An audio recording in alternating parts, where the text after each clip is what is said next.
Today, we're getting into delegation.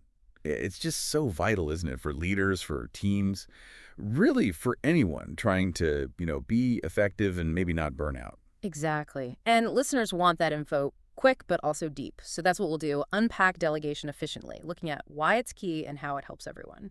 Right. And we've got some solid ground to cover this. Insights from Stanford, an INSEAD survey from 2021, uh, automatic leader, and even Simon Sinek's thoughts. Yeah, good stuff. We're digging into why something that sounds simple, just handing off a task, can actually be quite hard in practice. Okay, so let's jump in. Why don't people delegate more? What stops them? Well, a lot of it comes down to familiar fears, doesn't it? The big one is often it won't get done right or not the way I would do it. Or it takes too long to explain. I can just do it myself faster. That's a classic. That's definitely one. And sometimes there's also a worry about, burdening the team, putting too much on their plate. Sure. But these are really kind of limiting beliefs, aren't they, as our sources suggest? Absolutely. That feeling of I'm the only one, but holding on to everything, it just slows the leader down, creates bottlenecks. The whole team gets held back, really. And it's not just about workflow, is it?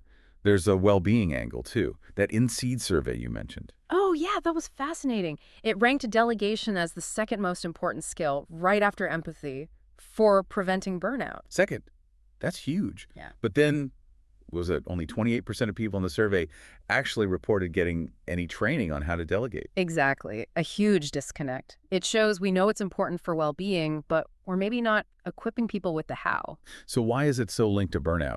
Well, think about it. When people get responsibility, ownership, through delegation, it boosts their sense of value, their contribution. If you don't delegate, the leader gets overloaded. Yeah, but the team can feel underused, disengaged. That's burnout potential on both sides. Right, right. And the flip side, good delegation leads to. Happier teams, sure, but also tangible results. Our sources connect it to things like increased revenue, a healthier work culture overall, real bottom line benefits. Okay, so the upsides are clear. Happier people, better results. What's really stopping us then? You mentioned fear. Yeah, I think fear is often at the root. Fear of losing control, maybe looking less indispensable. Mm-hmm. But Simon Sinek's quote really flips that, doesn't it? A leader wants to see those around him rise to the top. It totally reframes it. Delegation isn't losing control. It's about actively developing people. It's an act of leadership fostering that rise. And leaders themselves seem to be getting this message slowly, the Stanford study. Right. It's found about 35% of chief executives know they need to get better at delegating.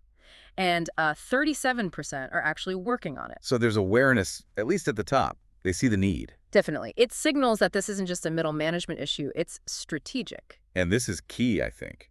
Delegation isn't about dumping work you don't want to do, No, not effective delegation anyway. It's about developing your team, giving them chances to learn, to grow, to maybe even find better ways of doing things. which then frees the leader up. Exactly. To focus on the bigger picture, the strategic stuff, not getting caught in the weeds all the time. So if a leader asks, okay, what's really in it for me? The answer is building trust. Trust in your people, trust in your processes, even trust in your own ability to lead effectively, not just manage tasks. So delegating well, actually, strengthens your authority. In a way, yes. It amplifies it by empowering your team.